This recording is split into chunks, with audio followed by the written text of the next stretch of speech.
जनावरं घेण्यासाठी गाय गोठा प्रकल्प तसंच कडबा कुट्टी मशीनसाठी अनुदान मंजूर करून देण्याचं आमिष दाखवून अनेक शेतकऱ्यांची लाखोंची फसवणूक झाल्याचा प्रकार उघडकीला आलाय।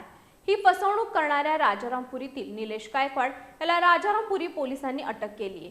न्यायालयाने त्याला 15 जुलैपर्यंत पोलीस कोठडी सुनावली आहे।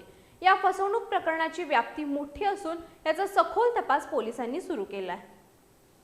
कोल्हापुरातील राजारामपुरी इथल्या 9व्या गल्लीतील चव्हाण चेंबर या इमारतीमधील फ्लॅटमध्ये निलेश मारुती गायकवाड राहतोय।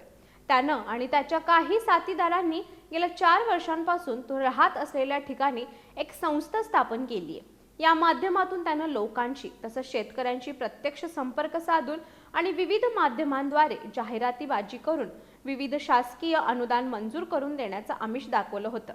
शेतकऱ्यांना तसंच नागरिकांना जनावरं घेण्यासाठी, शेळी भेंडी पालन व्यवसायासाठी, गाय गोठा प्रकल्प आणि कडबा कुट्टी मशीनसाठी अनुदान मंजूर करून देतो असं सांगून निलेश गायकवाड यानं शेतकरी तसंच नागरिकांकडून लाखो रुपयांची रक्कम उकळली होती।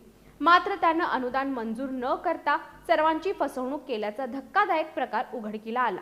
अशा प्रकारे करवीर तालुक्यातील सांगवडे इथले अमोल बाबासो त्रिपणकर यांच्यासह तिघांची 2,55,000ची फसवणूक झाली आहे।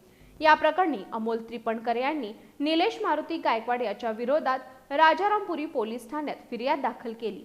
त्यानुसार या प्रकरणी पोलिसांनी निलेश मारुती गायकवाड याला तत्काळ अटक केली। आज त्याला न्यायालयात हजर केला असता न्यायालयाने त्याला 15 जुलैपर्यंत पोलीस कोठडी सुनावली आहे। निलेश गायकवाड याच्यासह त्याच्या साथीदारांनी कोल्हापूर जिल्ह्यासह विविध ठिकाणच्या नागरिकांना लाखोंचा गंडा घातल्याची शक्यता असून पोलिसांनी निलेश गायकवाड याची कसून चौकशी सुरू केली। पोलीस निरीक्षक विकास जाधव यांच्या मार्गदर्शनाखाली पोलीस उपनिरीक्षक रुपेश इंगळे अधिक तपास करत आहेत।